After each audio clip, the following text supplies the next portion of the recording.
എല്ലാ വിദ്യാർത്ഥികൾക്കും പുതിയൊരു വീഡിയോയിലേക്ക് സ്വാഗതം. ഈ വർഷത്തെ LBS nursing and paramedical degree കോഴ്സുകളിലേക്കുള്ള സെക്കൻഡ് അലോട്ട്മെൻറ്റ് പ്രകാരം അലോട്ട്മെൻറ്റ് ലഭിച്ച വിദ്യാർത്ഥികൾക്കുള്ള ടോക്കൺ ഫീ പേയ്മെൻറ്റ് 29-ാം തീയതി വരെയാണ്.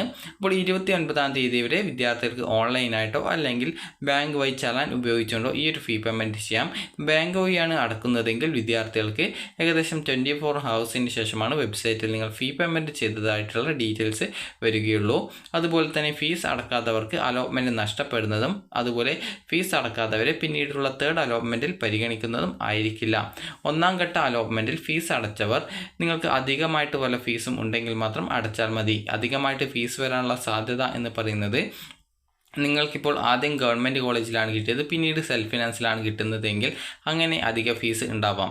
അതേസമയം നിങ്ങൾക്ക് ആദ്യം MLT കോഴ്സിൽ ഒരു ഗവൺമെൻറ് കോളേജിൽ കിട്ടി, അപ്പോൾ നിങ്ങൾ ഏകദേശം 20,000 സംതിങ് രൂപയാണ് ഫീസ് വരിക. അതേസമയം നിങ്ങൾക്ക് സെക്കൻഡ് അലോട്ട്മെൻറ്റ് വന്നപ്പോൾ നഴ്സിങ്ങിന് ഗവൺമെൻറ്റിലോ അല്ലെങ്കിൽ സെൽഫ് ഫിനാൻസിലേക്കോ അലോട്ട്മെൻറ്റ് കിട്ടിയെങ്കിൽ അതിൻ്റെ ഭാഗമായിട്ട് ചെറിയൊരു അതായത് ഏകദേശം ഒരു 3,000 രൂപ എക്സ്ട്രാ ആയിട്ട് വരും. അപ്പോൾ ഈ ഒരു എക്സ്ട്രാ ഫീസ് ഉണ്ടോ എന്നുള്ളത് നിങ്ങൾക്ക് സെക്കൻഡ് അലോട്ട്മെൻറ്റിൽ മാറ്റം ലഭിച്ചിട്ടുണ്ടെങ്കിൽ മാത്രമാണ് ഈ ഒരു രീതിയിൽ എക്സ്ട്രാ ഫീ പേയ്മെൻറ്റ് ഉണ്ടായിരിക്കുള്ളൂ.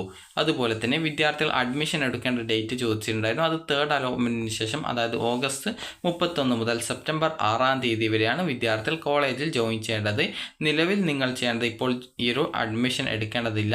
അഡ്മിഷൻ എടുക്കേണ്ട സമയം നേരത്തെ പറഞ്ഞതുപോലെ 31 മുതൽ സെപ്റ്റംബർ 6-ാം തീയതി വരെയാണ്. അതുപോലെ തന്നെ വിദ്യാർത്ഥികൾക്ക് ഈ ഒരു ഫെഡറൽ ബാങ്ക് വഴിയാണ് ഫീ പേയ്മെൻറ്റ് ചെയ്യുന്നതെങ്കിൽ 24 ഹവേഴ്സിന് ശേഷമാണ് അത് വെബ്സൈറ്റിൽ എഫക്റ്റ് ചെയ്യപ്പെടുന്നത്. ഇനി വിദ്യാർത്ഥികൾക്ക് പുതുതായിട്ട് വന്നിട്ടുള്ള കോളേജുകളുണ്ട്. അപ്പോൾ ഈ ഒരു കോളേജ് നിങ്ങൾക്ക് വേണമെങ്കിൽ ആഡ് ചെയ്യാം. ഏകദേശം 5 കോളേജസ് ആണുള്ളത്, സെൽഫ് ഫിനാൻസ് കോളേജുകളാണ്.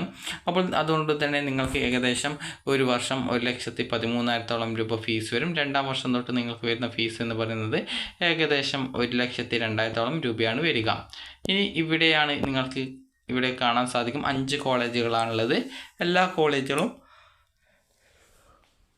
Self finance കോളേജുകളാണ്. അപ്പോൾ അതുകൊണ്ട് തന്നെ താല്പര്യമുള്ള വിദ്യാർത്ഥികൾ ഓപ്ഷൻ വെക്കുക. ഇവിടെ മെറിറ്റ് സീറ്റ് കൊടുത്തിട്ടുണ്ട്, മാനേജ്മെൻറ്റ് സീറ്റ് കൊടുത്തിട്ടുണ്ട്. അപ്പോൾ നിങ്ങൾക്ക് ഏതിലാണ് കിട്ടുന്നത് അതിനനുസരിച്ചിട്ടായിരിക്കും നിങ്ങൾക്കുള്ള ആ ഒരു അഡ്മിഷൻ ഉണ്ടായിരിക്കുക. അതായത് മെറിറ്റിലോ മാനേജ്മെൻറ്റിലോ 2 സീറ്റുകളുമുണ്ട്. അപ്പോൾ അതുകൊണ്ട് തന്നെ നിങ്ങൾക്ക് അലോട്ട്മെൻറ്റ് കിട്ടുന്ന സീറ്റ് അനുസരിച്ചിട്ടായിരിക്കും ഫീസിലുള്ള ആ ഒരു കൺസെഷൻ ഉണ്ടായിരിക്കുക. ഇനി എങ്ങനെയാണ് ഈ ഒരു ഫീ പേയ്മെൻറ്റ് ചെയ്യുന്നത് എന്നുള്ള കാര്യം നമുക്ക് നോക്കാം. അതുപോലെ തന്നെ ഫീ പേയ്മെൻറ്റ് ചെയ്ത് കഴിഞ്ഞാൽ അത് വെബ്സൈറ്റിൽ വന്നിട്ടുണ്ടോ എന്ന് എങ്ങനെ പരിശോധിക്കാമെന്ന് നോക്കാം. അതിനായിട്ട് നിങ്ങൾ ചെയ്യേണ്ടത് അലോട്ട്മെൻറ്റ് ലിസ്റ്റിൽ ക്ലിക്ക് ചെയ്യുക. ക്ലിക്ക് ചെയ്ത ശേഷം നിങ്ങൾക്ക് ഏത് കോഴ്സിലാണോ അലോട്ട്മെൻറ്റ് കിട്ടിയത് അതുപോലെ തന്നെ ഏത് കോളേജിലാണ് അഡ്മിഷൻ കിട്ടിയിട്ടുള്ളത് എന്നുള്ള കാര്യം സെലക്ട് ചെയ്ത് കൊടുക്കുക. സെലക്ട് ചെയ്ത് കൊടുക്കുന്ന സമയത്ത് താഴെ ഇതുപോലെ ലിസ്റ്റഡ് ആയിട്ട് വരും. ഇവിടെ നിങ്ങൾക്ക് കാണാനായിട്ട് സാധിക്കുന്നതാണ്. നിങ്ങൾ ഫീ പേയ്മെൻറ്റ് ചെയ്തിട്ടുണ്ടെങ്കിൽ ഇവിടെ ഫീ പേയ്മെൻറ്റ് ചെയ്ത ഡീറ്റെയിൽസ് ഇവിടെ വന്നിട്ടുണ്ടാകും. അപ്പോൾ ഇവിടെ നിങ്ങൾക്ക് ആ ഒരു ഫീ പേയ്മെൻറ്റ് ചെയ്തതിൻ്റെ ആ ഒരു ഡീറ്റെയിൽസ് നിങ്ങൾക്ക് കാണാവുന്നതാണ്. അപ്പോൾ ഇങ്ങനെ നിങ്ങൾക്ക് ഫീ പേയ്മെൻറ്റിൻ്റെ ഡീറ്റെയിൽസ് ഇതിൽ വന്നിട്ടുണ്ടെന്ന് പരിശോധിച്ച് ഉറപ്പുവരുത്തേണ്ടതും അതിനുശേഷം നിങ്ങൾക്ക് ആ ഒരു ഫീ പേയ്മെൻറ്റിൻ്റെ ഡീറ്റെയിൽസ് അവിടെ വന്നിട്ടുണ്ടെങ്കിൽ പ്രത്യേകിച്ച് വേറെ പ്രോബ്ലം ഒന്നുമില്ല, നിങ്ങൾക്ക് ആ ഒരു സീറ്റ് കൺഫേം ആണ്. ഈ വിദ്യാർത്ഥികൾ ചോദിക്കുന്ന ഒരു പ്രധാനപ്പെട്ട കാര്യമാണ് ഈ ഒരു തേർഡ് അലോട്ട്മെൻറ്റ് കിട്ടിയിട്ടില്ലെങ്കിൽ ഇപ്പോൾ ലഭിച്ച സീറ്റ് പോകുമോ എന്നുള്ളത്. അപ്പോൾ ഇപ്പോൾ ലഭിച്ച സീറ്റ് പോകുന്നതല്ല. കാരണം നിങ്ങൾക്ക് ഇപ്പോൾ ഈ ഒരു അലോട്ട്മെൻറ്റിൽ ഒരു ഓപ്ഷൻ കിട്ടി, നിങ്ങൾ ടോക്കൺ ഫീ പേയ്മെൻറ്റ് ചെയ്തിട്ടുണ്ടെങ്കിൽ ആ ഒരു സീറ്റ് നിങ്ങൾക്ക് കൺഫേം ആണ്. അപ്പോൾ അടുത്ത അലോട്ട്മെൻറ്റിൽ വേറെ കോളേജൊന്നും കിട്ടിയിട്ടില്ലെങ്കിൽ കിട്ടിയിട്ടില്ലെങ്കിൽ നിങ്ങൾക്ക് ഇപ്പോൾ ലഭിച്ച ആ ഒരു കോളേജിൽ ജോയിൻ ചെയ്യാം. അതേസമയം വേറെ കോളേജിൽ കിട്ടുകയാണെങ്കിൽ മാത്രമാണ് നിങ്ങൾക്ക് ഈ ഒരു ഇപ്പോൾ ലഭിച്ച സീറ്റ് നഷ്ടപ്പെടുകയും പിന്നീട് പുതിയ കോളേജിൽ ജോയിൻ ചെയ്യേണ്ടതായിട്ടും വരികയുള്ളൂ. ഇനി എങ്ങനെ ഈ ഒരു അലോട്ട്മെൻറ്റ് പരിശോധിക്കാം, എങ്ങനെ ഫീ പേയ്മെൻറ്റ് ചെയ്യാം എന്നുള്ളത് കൂടി നോക്കാം. അപ്പോൾ വിദ്യാർത്ഥികൾ ആദ്യം തന്നെ ലോഗിൻ ചെയ്യുക. ലോഗിൻ ചെയ്ത ശേഷം നിങ്ങൾക്ക് ആപ്ലിക്കേഷൻ സ്റ്റാറ്റസ് പേജിൽ നിങ്ങൾക്ക് അലോട്ട്മെൻറ്റ് സ്റ്റാറ്റസ് എന്ന് പറഞ്ഞുകൊണ്ട് താഴത്തേക്ക് സ്ക്രോൾ ചെയ്യുന്ന സമയത്ത് കാണാം അലോട്ട്മെൻറ്റ് കിട്ടിയിട്ടുണ്ടെങ്കിൽ അലോട്ടഡ് എന്നും അതുപോലെ തന്നെ അലോട്ട്മെൻറ്റ് സെക്കൻഡിൽ കിട്ടിയിട്ടില്ലെങ്കിൽ നോ അലോട്ട്മെൻറ്റ് എന്നാണ് കാണാൻ സാധിക്കുക. അതിനുശേഷം നിങ്ങൾ സൈഡിലായിട്ട് ലോഗിൻ ചെയ്ത പേജിൽ 3 ലൈൻസ് കാണാം. അതിൽ ക്ലിക്ക് ചെയ്യുന്ന സമയത്ത് അലോട്ട്മെൻറ്റ്സ് എന്നുള്ളതിൽ ക്ലിക്ക് ചെയ്ത് പബ്ലിഷ്ഡ് അലോട്ട്മെൻറ്റ്സ് എന്നുള്ളതിൽ ക്ലിക്ക് ചെയ്യുക. അപ്പോൾ നിങ്ങൾക്ക് ഏത് അലോട്ട്മെൻറ്റിലാണ് അലോട്ട്മെൻറ്റ് കിട്ടിയത് എന്ന് കാണാൻ സാധിക്കും. സെക്കൻഡ് അലോട്ട്മെൻറ്റ് നിങ്ങൾക്ക് പുതുതായിട്ട് മാറ്റം ലഭിച്ചിട്ടുണ്ടെങ്കിൽ അലോട്ട്മെൻറ്റ് നമ്പർ 2 എന്ന് പറഞ്ഞുകൊണ്ട് കാണാൻ സാധിക്കും. അതായത് അലോട്ട്മെൻറ്റ് നമ്പർ 2 എന്ന് പറഞ്ഞുകൊണ്ട് കാണാനായിട്ട് സാധിക്കുന്നതാണ്. അപ്പോൾ നിങ്ങൾക്ക് ഈ ഒരു അലോട്ട്മെൻറ്റ് വഴി നിങ്ങൾക്ക് എക്സ്ട്രാ ആയിട്ട് വല്ല ബാലൻസ് ഫീസോ മറ്റോ ഉണ്ടോ എന്ന് അറിയുന്നതിനും അതുപോലെ തന്നെ സെക്കൻഡ് അലോട്ട്മെൻറ്റിൽ ആദ്യമായിട്ട് അലോട്ട്മെൻറ്റ് ലഭിച്ച വിദ്യാർത്ഥികളും മേക്ക് പേയ്മെൻറ്റ് എന്നുള്ളൊരു ഓപ്ഷൻ കാണാം. അതിൽ ക്ലിക്ക് ചെയ്യുക. ക്ലിക്ക് ചെയ്ത ശേഷം വിദ്യാർത്ഥികൾക്ക് പിന്നീട് അടുത്ത പേജിൽ നിങ്ങൾക്ക് ഈ ഒരു ഫീ പേയ്മെൻറ്റ് ചെയ്യാനുള്ള ഓപ്ഷൻ വരും. അപ്പോൾ അതിൽ നിങ്ങൾ ഓൺലൈൻ മോഡ് സെലക്ട് ചെയ്യുന്ന സമയത്ത് അതിനുശേഷം നിങ്ങൾക്ക് ഓൺലൈൻ മോഡ് സെലക്ട് ചെയ്യുന്ന സമയത്ത് നിങ്ങൾ ഓൾറെഡി പെയ്ഡ് ചെയ്തിട്ടുണ്ടെങ്കിൽ ഓൾറെഡി ഫീ പെയ്ഡ് എന്ന് പറഞ്ഞിട്ട് കാണിക്കും. അതിൽ നിങ്ങൾക്ക് ഓൺലൈൻ മോഡ് സെലക്ട് ചെയ്ത് കഴിഞ്ഞാൽ ഡെബിറ്റ് കാർഡോ ക്രെഡിറ്റ് കാർഡോ നെറ്റ് ബാങ്കിങ്ങോ UPI ഉപയോഗിച്ചുകൊണ്ട് ഫീ പേയ്മെൻറ്റ് ചെയ്യാം. ഇനി രണ്ടാമത്തേത് ചലാൻ ഉപയോഗിച്ചാണ്. ചലാൻ ഓപ്ഷൻ ക്ലിക്ക് ചെയ്ത് കഴിഞ്ഞാൽ നിങ്ങൾക്ക് സബ്മിറ്റ് ചെയ്യുന്ന സമയത്ത് ചലാൻ ഡൗൺലോഡ് ചെയ്തെടുക്കാനുള്ള ലിങ്ക് വരും.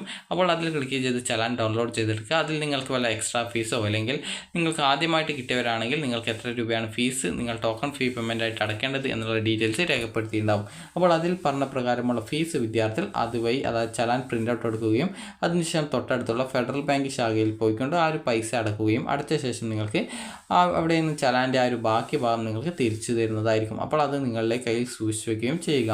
അപ്പോൾ ബാങ്ക് വഴി അടക്കുകയാണെങ്കിൽ ഏകദേശം 24 മണിക്കൂർ എടുക്കും ഈ വെബ്സൈറ്റിൽ നിങ്ങൾ ഫീ പേയ്മെൻറ്റ് ചെയ്തിട്ടുണ്ട് എന്നുള്ള ഇതുപോലെ നിങ്ങളുടെ ഫീ പേയ്മെൻറ്റിൻ്റെ ആ ഒരു ഡീറ്റെയിൽസ് വരുന്നതിനായിട്ട്. ഇനി വിദ്യാർത്ഥികൾ ചെയ്യേണ്ട പ്രധാനപ്പെട്ട കാര്യം എന്ന് പറയുന്നത് തേർഡ് അലോട്ട്മെൻറ്റിന് വേണ്ടിയിട്ടുള്ള ഓപ്ഷൻ റീ അറേഞ്ച്മെൻറ്റ് എന്നുള്ളതാണ്. ഓപ്ഷൻ റീ അറേഞ്ച്മെൻറ്റ് എല്ലാവരും ചെയ്യണോ എന്നുള്ളത് പല വിദ്യാർത്ഥികൾക്കുമുള്ള സംശയമായിരിക്കും. ഓപ്ഷൻ റീ അറേഞ്ച്മെൻറ്റ് എല്ലാ വിദ്യാർത്ഥികളും ചെയ്യണം എന്നുള്ളത് നിർബന്ധമല്ല. നിങ്ങളുടെ താല്പര്യമാണ് എങ്ങനെ റീ അറേഞ്ച് ചെയ്യണോ വേണ്ടേ എന്നുള്ളത്. അപ്പോൾ ഒരു വിദ്യാർത്ഥി ചോദിച്ച ഒരു പ്രധാനപ്പെട്ട ഒരു സംശയമായിരുന്നു ഹയർ ഓപ്ഷൻസ് റിമൂവ് ചെയ്യുകയാണെങ്കിൽ ഇപ്പോൾ ലഭിച്ച അലോട്ട്മെൻറ്റ് നഷ്ടപ്പെടുമോ എന്നുള്ളത്. അപ്പോൾ നമുക്കത് ജസ്റ്റ് ഒരു ഉദാഹരണം വെച്ച് പറയാം. അതായത് നിങ്ങൾക്കിപ്പോൾ 5ാമത്തെ ഓപ്ഷനാണ് അലോട്ട്മെൻറ്റ് കിട്ടിയത് എന്ന് കരുതുക. അപ്പോൾ നിങ്ങൾക്ക് 5ാമത്തെ ഓപ്ഷനാണ് കിട്ടിയത്. ടോക്കൺ ഫീ പേയ്മെൻറ്റ് ചെയ്യുന്നു. ടോക്കൺ ഫീ പേയ്മെൻറ്റ് ചെയ്തു. നിങ്ങൾക്ക് ആ ഒരു സീറ്റ് കൺഫേം ആയി. അപ്പോൾ ഇതിന് മുകളിലുള്ള ഹയർ ഓപ്ഷൻസ് നിങ്ങൾ റിമൂവ് ചെയ്യുകയാണെന്ന് കരുതുക. അപ്പോൾ റിമൂവ് ചെയ്ത് കഴിഞ്ഞാൽ പിന്നീടുള്ള ഓപ്ഷൻ എന്ന് പറയുന്നത് ഈ ഒരു 5ാമത്തെ ഓപ്ഷൻ നിങ്ങൾ ടോക്കൺ ഫീ പേയ്മെൻറ്റ് ചെയ്തത് കൊണ്ട് തന്നെ ആ ഒരു സീറ്റ് നിങ്ങൾക്ക് കൺഫേം ആയി. അപ്പോൾ അതിനുശേഷം നിങ്ങൾക്ക് പിന്നീട് നിങ്ങളുടെ ഓപ്ഷൻ ലിസ്റ്റിൽ നിങ്ങൾ മുഴുവൻ ഓപ്ഷൻ റിമൂവ് ചെയ്തതുകൊണ്ട് അതായത് ഹയർ ഓപ്ഷൻസ് റിമൂവ് ചെയ്ത് കളഞ്ഞത് കൊണ്ട് നിങ്ങൾക്ക് പിന്നീട് മറ്റൊരു ഓപ്ഷനിലേക്ക് അലോട്ട്മെൻറ്റ് കിട്ടില്ല. തേർഡ് അലോട്ട്മെൻറ്റ് ശേഷം പിന്നീട് നിങ്ങൾക്ക് ഈ ഒരു 5ാമത്തെ ഓപ്ഷനിലേക്ക് ജോയിൻ ചെയ്യാവുന്നതാണ്. ഇനി അതേസമയം നിങ്ങളിപ്പോൾ ഈ ഒരു ഹയർ ഓപ്ഷൻസ് ഒക്കെ നിലനിർത്തുന്ന ടോക്കൺ ഫീ പേയ്മെൻറ്റ് ചെയ്തിട്ടുണ്ട് അതുപോലെ ഹയർ ഓപ്ഷൻ നിലനിർത്തുകയാണെങ്കിൽ അടുത്ത തേർഡ് അലോട്ട്മെൻറ്റിൽ നിങ്ങൾക്ക് മറ്റൊരു ഓപ്ഷനിലേക്ക് അലോട്ട്മെൻറ്റ് കിട്ടുകയാണെങ്കിൽ ഇപ്പോൾ ലഭിച്ച സീറ്റ് നഷ്ടപ്പെടുകയും പിന്നീട് നിങ്ങൾക്ക് പുതുതായിട്ട് അലോട്ട്മെൻറ്റ് ഏത് കോളേജിലാണ് കിട്ടിയത് ആ ഒരു കോളേജിലേക്ക് ഇപ്പോൾ അടച്ച ഫീസ് ട്രാൻസ്ഫർ ചെയ്യുകയും ചെയ്യുന്നതായിരിക്കും. അതിനുശേഷം നിങ്ങൾക്ക് ഈ ഒരു തേർഡ് അലോട്ട്മെൻറ്റിൽ ഏത് കോളേജിലാണ് കിട്ടിയത് അവിടെ ജോയിൻ ചെയ്യാവുന്നതാണ്. തേർഡ് അലോട്ട്മെൻറ്റിൽ എവിടെയും കിട്ടിയിട്ടില്ലെങ്കിൽ നിങ്ങൾക്ക് ഇപ്പോൾ അലോട്ട്മെൻറ്റിൽ വെച്ച് ടോക്കൺ ഫീ പേയ്മെൻറ്റ് ചെയ്ത ആ ഒരു സീറ്റിൽ അഡ്മിഷൻ നേടാവുന്നതാണ്. അപ്പോൾ ഇത്ര മാത്രമാണ് ഈ ഒരു രീതിയിൽ നിങ്ങൾ ഹയർ ഓപ്ഷൻ നിലനിർത്തി കഴിഞ്ഞാലും അതുപോലെ ഹയർ ഓപ്ഷൻ ഡിലീറ്റ് ചെയ്താലും സംഭവിക്കുന്നത്. നിങ്ങൾ ടോക്കൺ ഫീ പേയ്മെൻറ്റ് അലോട്ട്മെൻറ്റ് കിട്ടിയിട്ട് അടച്ചിട്ടുണ്ടെങ്കിൽ നിങ്ങൾക്ക് സീറ്റ് കൺഫേം ആണ് എന്നുള്ളത് മനസ്സിലാക്കാം. ഈ ഒരു സീറ്റ് നിങ്ങൾക്ക് മറ്റൊരു കോളേജിലേക്ക് കിട്ടുകയാണെങ്കിൽ ആദ്യം ലഭിച്ച സീറ്റുകളൊക്കെ നഷ്ടപ്പെടുന്നതായിരിക്കും എന്നുള്ളത് പ്രത്യേകം ശ്രദ്ധിക്കേണ്ടതാണ്. കാരണം പല വിദ്യാർത്ഥികളും തേർഡ് അലോട്ട്മെൻറ്റിൽ ഇഷ്ടമുള്ള കോളേജ് കിട്ടിയിട്ടില്ലെങ്കിൽ സെക്കൻഡ് അലോട്ട്മെൻറ്റിൽ കിട്ടിയ കോളേജിൽ ജോയിൻ ചെയ്യാൻ പറ്റുമെന്ന് ചോദിക്കാറുണ്ട്. അതുകൊണ്ടാണ് ഈ ഒരു കാര്യം പ്രത്യേകം സൂചിപ്പിക്കുന്നത്. നിങ്ങൾക്ക് താല്പര്യമില്ലാതെ ഹയർ ഓപ്ഷൻസ് ഉണ്ടെങ്കിൽ റിമൂവ് ചെയ്യുക. അലോട്ട്മെൻറ്റ് ലഭിച്ച സീറ്റ് ഇഷ്ടപ്പെട്ടിട്ടുണ്ടെങ്കിൽ ടോക്കൺ ഫീ പേയ്മെൻറ്റ് ചെയ്ത് അതിനുശേഷം തേർഡ് അലോട്ട്മെൻറ്റ് ശേഷം ജോയിൻ ചെയ്യുക എന്നുള്ളതാണ്. ഇനി ഈ ഒരു റീ അറേഞ്ച്മെൻറ്റ് നിർബന്ധമാണോ എന്ന് ചോദിച്ചാൽ പ്രത്യേകിച്ച് നിർബന്ധമല്ല. നിങ്ങളുടെ താല്പര്യമാണ് ഓപ്ഷൻസ് ഹയർ ഓപ്ഷൻ റിമൂവ് ചെയ്യണോ വേണ്ടയോ എന്നുള്ളതും. അതുപോലെ തന്നെ പുതുതായിട്ട് വന്നിട്ടുള്ള 5 കോളേജുകൾ സെൽഫ് ഫിനാൻസ് കോളേജാണ്. അത് നിങ്ങൾക്ക് താല്പര്യമുണ്ടെങ്കിൽ നിങ്ങൾക്ക് ഓപ്ഷനായിട്ട് ഉൾപ്പെടുത്താവുന്നതാണ്. ഓപ്ഷൻ റീ അറേഞ്ച് ചെയ്യണം എന്നുള്ളത് പ്രത്യേകിച്ച് ഒരു നിർബന്ധമുള്ള കാര്യമല്ല. ഓപ്ഷൻ റീ അറേഞ്ച്മെൻറ്റ് ചെയ്യുന്നത് എന്ന് പറയുന്നത് നിങ്ങൾക്ക് നിങ്ങളുടെ പ്രയോറിറ്റി ബേസിൽ ഓപ്ഷൻ്റെ നമ്പേഴ്സ് ചേഞ്ച് ചെയ്ത് കൊടുക്കാനുള്ള ഒരു അവസരമാണ്. നിങ്ങൾക്കിപ്പോൾ ഏതെങ്കിലും ഒരു കോളേജിൽ അലോട്ട്മെൻറ്റ് കിട്ടിയിട്ടുണ്ട് എങ്കിൽ വിദ്യാർത്ഥികൾക്ക് ആ ഒരു ഹയർ ഓപ്ഷൻസ് വേണമെങ്കിൽ റിമൂവ് ചെയ്ത് കൊടുക്കാം, അല്ലാന്നുണ്ടെങ്കിൽ റിമൂവ് ചെയ്യാതിരിക്കാം. അലോട്ട്മെൻ്റ് ഒന്നും കിട്ടാതെ വിദ്യാർത്ഥികൾ പ്രത്യേകിച്ചൊന്നും ചെയ്യേണ്ടതില്ല. പുതുതായിട്ട് വന്നിട്ടുള്ള 5 കോളേജസ് വേണമെങ്കിൽ ആഡ് ചെയ്ത് കൊടുക്കാവുന്നതാണ്. അപ്പോൾ ഇതിനൊക്കെയുള്ള അവസരം ഈ ഒരു ഓഗസ്റ്റ് 29-ാം തീയതി വരെയാണ്. ഈ ഒരു അവസരത്തിനുള്ളിൽ വിദ്യാർത്ഥികൾ നിങ്ങൾക്ക് എന്തെങ്കിലും എഡിറ്റോ മറ്റ് കാര്യങ്ങളൊക്കെ ചെയ്യേണ്ടതുണ്ടെങ്കിൽ അങ്ങനെ ചെയ്യാവുന്നതാണ്. ഇപ്പോൾ ലഭിച്ച ഓപ്ഷൻ സാറ്റിസ്ഫൈഡ് ആയിട്ടുള്ള വിദ്യാർത്ഥികൾ ഹയർ ഓപ്ഷൻസ് റിമൂവ് ചെയ്യണം എന്ന് പറയുന്നത് നിങ്ങൾക്ക് ടോക്കൺ ഫീ പേയ്മെൻറ്റ് ചെയ്ത് ആ ഒരു സീറ്റ് കൺഫേം ചെയ്ത ശേഷം മറ്റൊരു ഓപ്ഷനിലേക്ക് അലോട്ട്മെൻറ്റ് കിട്ടുകയാണെങ്കിൽ പിന്നീട് അങ്ങോട്ടേക്ക് മാറേണ്ടതായിട്ട് വരും. അപ്പോൾ അതുകൊണ്ടാണ് നിങ്ങൾക്ക് ഇഷ്ടമില്ലാതെ ഹയർ ഓപ്ഷൻസ് ഉണ്ടെങ്കിൽ അതൊക്കെ റിമൂവ് ചെയ്ത് കൊടുക്കണമെന്ന് പറയാൻ കാരണം. പുതുതായിട്ട് വന്നിട്ടുള്ള 5 സെൽഫ് ഫിനാൻസ് കോളേജിൽ നിങ്ങൾക്ക് താല്പര്യമുള്ള കോളേജ് ഉണ്ടെങ്കിൽ നിങ്ങൾ ആഡ് ചെയ്ത് കൊടുക്കുക. അതുപോലെ തന്നെ വിദ്യാർത്ഥികൾ ചോദിച്ച ഒരു പ്രധാനപ്പെട്ട കാര്യമാണ് എക്സ്ട്രാ ഫീ പേയ്മെൻറ്റ് അടച്ചിട്ടില്ലെങ്കിൽ പ്രോബ്ലം ഉണ്ടോ, അത് നിർബന്ധമാണോ എന്നുള്ളത്. നിലവിൽ LBS നൽകിയിട്ടുള്ള നിർദ്ദേശപ്രകാരം നിങ്ങൾക്ക് വല്ല എക്സ്ട്രാ ഫീസ് ഉണ്ടെങ്കിൽ അടക്കണം എന്നാണ് പറഞ്ഞിട്ടുള്ളത്. അപ്പോൾ അതുകൊണ്ട് തന്നെ നിങ്ങൾ ആ ഒരു രീതിയിൽ എക്സ്ട്രാ ഫീസ് വല്ലതും ഉണ്ടെങ്കിൽ ഫീസ് അടക്കാനായിട്ട് പ്രത്യേകം ശ്രദ്ധിക്കേണ്ടതാണ്. അപ്പോൾ വിദ്യാർത്ഥികൾക്ക് ഈ ഒരു വീഡിയോ ഉപകാരപ്രദമായിട്ടുണ്ടെന്ന് കരുതുന്നു. അതുപോലെ തന്നെ വിദ്യാർത്ഥികൾക്ക് എങ്ങനെ നിങ്ങളുടെ ഓപ്ഷൻസ് റീഅറേഞ്ച് ചെയ്ത് കൊടുക്കാം, ഓപ്ഷൻ ആഡ് ചെയ്യാം എന്നത് സംബന്ധിച്ചുള്ള വീഡിയോ ചാനലിൽ അപ്ലോഡ് ചെയ്തിട്ടുണ്ട്. നിങ്ങൾ ഹയർ ഓപ്ഷൻസ് ഏതെങ്കിലും നിലനിർത്തുകയാണെങ്കിൽ അതിലേക്ക് അടുത്ത അലോട്ട്മെൻറ്റിൽ പരിഗണിക്കപ്പെടുകയും അലോട്ട്മെൻറ്റ് ലഭിക്കുകയാണെങ്കിൽ ഇപ്പോൾ ലഭിച്ച സീറ്റ് പോവുകയും പുതുതായിട്ട് അലോട്ട്മെൻറ്റ് ലഭിക്കുന്ന കോളേജിൽ അഡ്മിഷൻ നേടാൻ സാധിക്കുന്നതും ആയിരിക്കും. അതായത് നിങ്ങൾ ടോക്കൺ ഫീ പേയ്മെൻറ്റ് ചെയ്തിട്ടുണ്ടെങ്കിൽ തേർഡ് അലോട്ട്മെൻറ്റിന് ശേഷം നിങ്ങൾക്ക് ഏതെങ്കിലും ഒരു കോളേജിൽ അഡ്മിഷൻ ലഭിക്കും എന്നാണ് പറഞ്ഞത്. അപ്പോൾ വിദ്യാർത്ഥികൾക്ക് ഈ ഒരു വീഡിയോ ഉപകാരപ്രദമായിട്ടുണ്ടെങ്കിൽ ലൈക്ക് ചെയ്യുക, ഷെയർ ചെയ്യുക. ആദ്യമായിട്ട് അലോട്ട്മെൻറ്റ് ലഭിച്ച വിദ്യാർത്ഥികൾ ആണെങ്കിൽ ടോക്കൺ ഫീ പേയ്മെൻറ്റ് 29-ാം തീയതിക്ക് മുമ്പ് അടക്കുക. എക്സ്ട്രാ ഫീ പേയ്മെൻറ്റ് വല്ലതും വന്നിട്ടുള്ള വിദ്യാർത്ഥികൾ ആ ഒരു എക്സ്ട്രാ ഫീ പേയ്മെൻറ്റ് വല്ലതും ഉണ്ടെങ്കിൽ അത് എക്സ്ട്രാ ഉള്ള ആ ഫീസ് അടക്കുക. അപ്പോൾ വിദ്യാർത്ഥികൾക്ക് ഈ ഒരു വീഡിയോ ഉപകാരപ്രദമായിട്ടുണ്ടെങ്കിൽ ലൈക്ക് ചെയ്യുക, ഷെയർ ചെയ്യുക. Thank you for watching.